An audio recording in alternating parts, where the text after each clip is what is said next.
Hello, students, and let's begin with your business economics micro lecture. And this is the last part of your fourth unit as well as of your syllabus. With this particular video, your syllabus ends. And as you know, I have uploaded all the videos of all your chapters on YouTube. And by the end of this, I'll be sharing a playlist with you wherein you can watch all the videos together. So after I have published this video, your job is to start studying video sequentially from first unit to fourth unit. So let's begin with the lecture today. I'll share my presentation.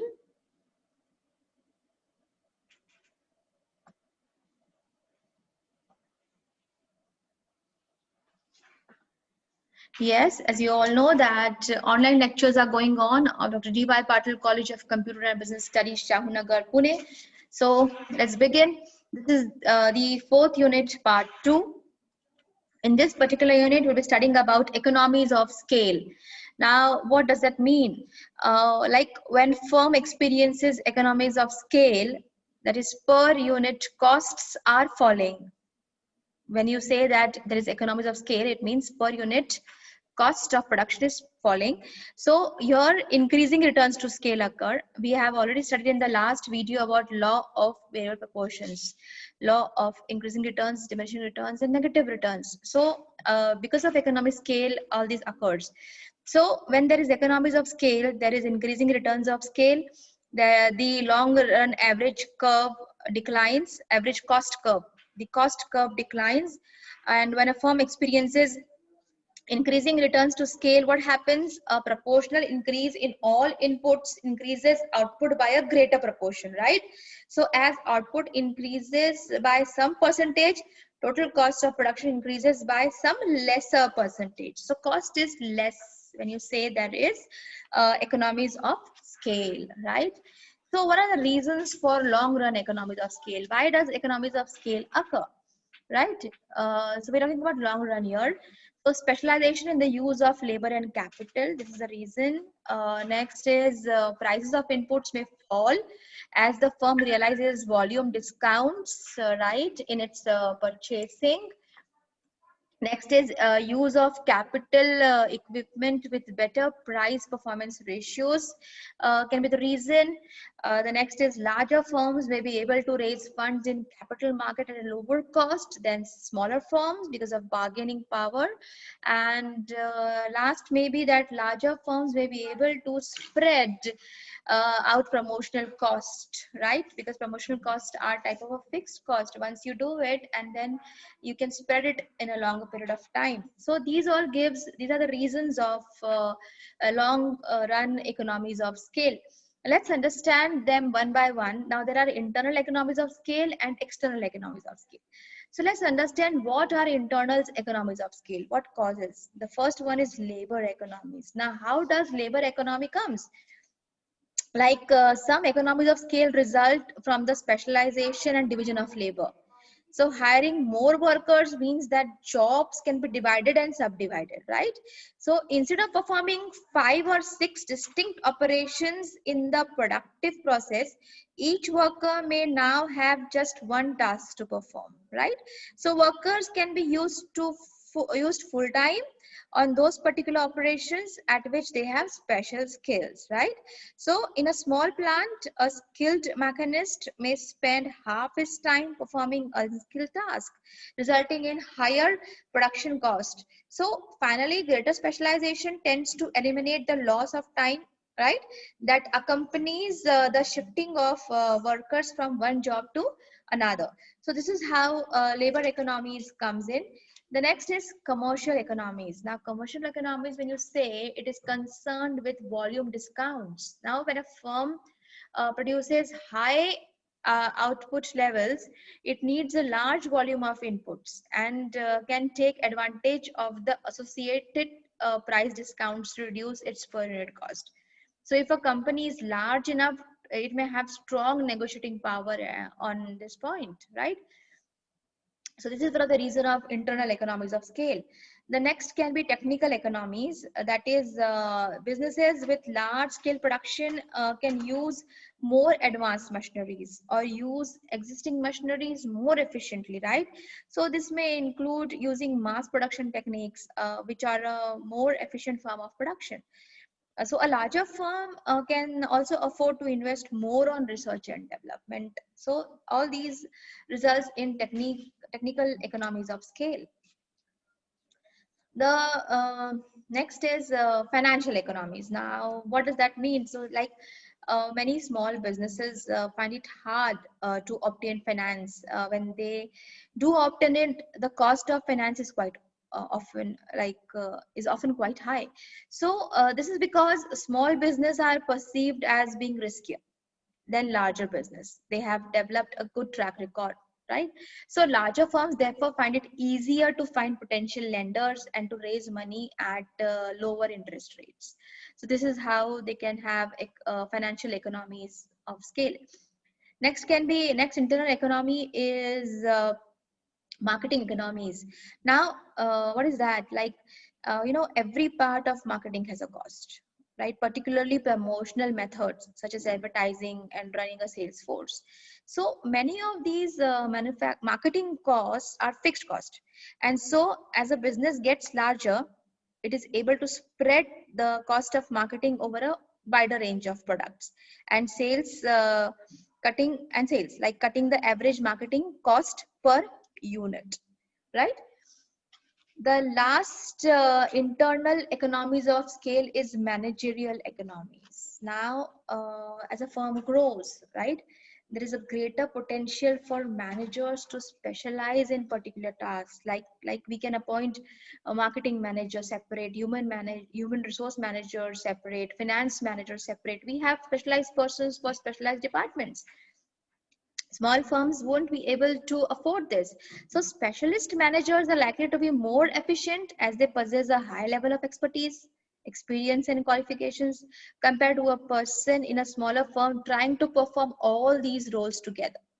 So that makes a difference. So this is all about internal economies of scale. Now there are also external economies of scale. Now something that is external but brings in economies of scale for the organization. The very first one is economies of byproducts. Now the production of many types of goods gives rise to economically valuable byproducts. Now, large-scale firms are often able to recycle waste, that is byproducts that smaller size firms simply have to throw away because it is not economical to do anything else with them. So, for example, in small sawmill, may throw away sawdust and old wool scraps. So many processing firms find that the volume of these waste products is large enough to warrant their resale. So this is about economies of byproducts. Like for example, sawdust can be sold as a sweeping compound for cleaning floors and hallways in large buildings. Like wood scraps may be packaged, processed and sold as artificial logs for home barbecues and fireplaces. So these are uses of byproducts. So in this way, the sale of byproducts effectively reduces the per unit costs of producing lumber in larger volumes. So, for the same reasons, large oil firms often produce a host of petroleum byproducts, and meatpacking firms produce fertilizers, glue, leather, and other byproducts of meat production. So these are all gives rise to economies of byproducts, right? The next external economy is transport and communication link, right?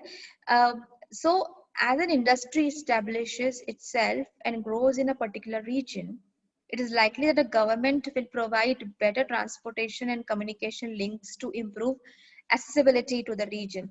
You take example of this Pimpri Chinchwad MIDC area. If you have come before 20 years over here or before 30 years, there was nothing. It was not this developed. The roads were all bad. But as the industry start developing in this MIDC, the government start constructing roads and bridges. So now the scenario is completely different. It's a developed city.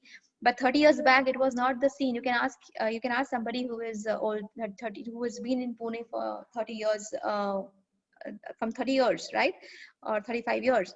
So what happens because of this? This will lower transport cost of firms, as in area as journey time is reduced, and also attract more potential consumers. Like to give example, outside India, for example, in an area of Scotland known as Silicon Glen has attracted many high-tech firms, and as a result, improved air and road links have been built in the region. So now there are airports built up, right? So this is how improvement is done by the government. So this helps to bring in transport and communication economies. The next is training and education becomes more focused on the industry. Now, uh, take example of MBA. Now there is a demand of an MBA because industries are rising and industry can get a good educated and talented people. So universities and colleges will offer more courses suitable for a career in the industry which has become dominant in the region or nationally. For example, you may take that there are many more IT courses being offered at colleges as the whole IT industry in India has developed recently. Right? So this means firms can benefit from having a larger pool of appropriately skilled workers to recruit from. They would have a choice, right? Now, and the last external economy is other industries grow to support this industry. Now, what is that? A network of suppliers or support industries may grow. They may grow in size or locate close to the main industry. So this means that a firm has a greater chance of finding high quality yet affordable suppliers close to their site, right? So if you are manufacturing clothes, for example, and the cotton industry is nearby, so you can have a raw material from nearby industry. You don't have to move far, you don't have to uh, go far, and you can also have an affordable at affordable price. You can have the product, the raw materials. So other industries go near the main industries who provide them raw materials and support industries. That is the external economies, all about external economies. Now, as economies of scale comes in, there is also diseconomies of scale. You remember negative returns of scale. So why diseconomies come in, right? Let's understand what is diseconomies first. So when firm experiences diseconomies of scale, per unit cost are rising. Understand? So there is decreasing returns to scale. Long run average cost curve increases, it goes up. So diseconomies of scale, a situation where firms long run average cost curve increases as output increases. So a firm experiences this diseconomies of scale when an increase in output leads to an increase in a long run average cost curve. So this is how diseconomies of scale comes in. Now, what are the reasons for diseconomies of scale? So the very first one is scale of production becomes so large that it affects the total market demand for inputs. So input prices rise. Next is transportation costs tend to rise as production grows. Handling expenses, insurance, security, inventory cost, all these affects transportation cost, and there may be a coordination problem. Like remember, I've given an example in last video of law of proportions, where in a machine only four workers can work efficiently. If the fifth, sixth, seventh, eighth are again put up on the machine, what will happen? There is no coordination. They will come in each other's way, and they won't be able to work efficiently, because so that is coordination problem occurs slowly as you start increasing your variable inputs, right? So let's understand that when a firm grows beyond the scale of production that maximizes long run average cost, diseconomies of scale may result. So when diseconomies of scale occur, the firm sees an increase in marginal cost when output is increased. So as you go on increasing your production, the marginal cost goes on rising. So this can happen if process becomes out of balance, or when one process cannot produce the same output quantity as related process, right? So diseconomies of scale starts coming in. Now, there are a lot of reasons like congestion, scarcity of resources, difficulty in coordination and control. So, diseconomies of scale also can occur when a firm becomes so large that transportation cost increases enough to compensate the economies of scale, or monitoring worker productivity becomes too imperfect or costly, or the coordinating the production process becomes too difficult. So this all may lead to frequent breakdown results, and maintaining efficient flow of information becomes too expensive if the organization is growing in very fast and drastically, and workers feel alienated and becomes less productive because workers feel like they are not their needs are not fulfilled, they are not taken care of properly, they are not getting compensation properly, so they become less productive because of demotivation. So the focus of the firm is reduced, leading to inefficiencies and loss of strategic positions. So these all turn up to diseconomies of scale. So students, in this video we have studied about two concepts, that is economies of scales and diseconomies of scales, reasons why these economies of scale and diseconomies of scale occur, and what it leads to, right? So this ends our video. Do watch it carefully, prepare notes, and if any doubt you can ask me. Thank you so much.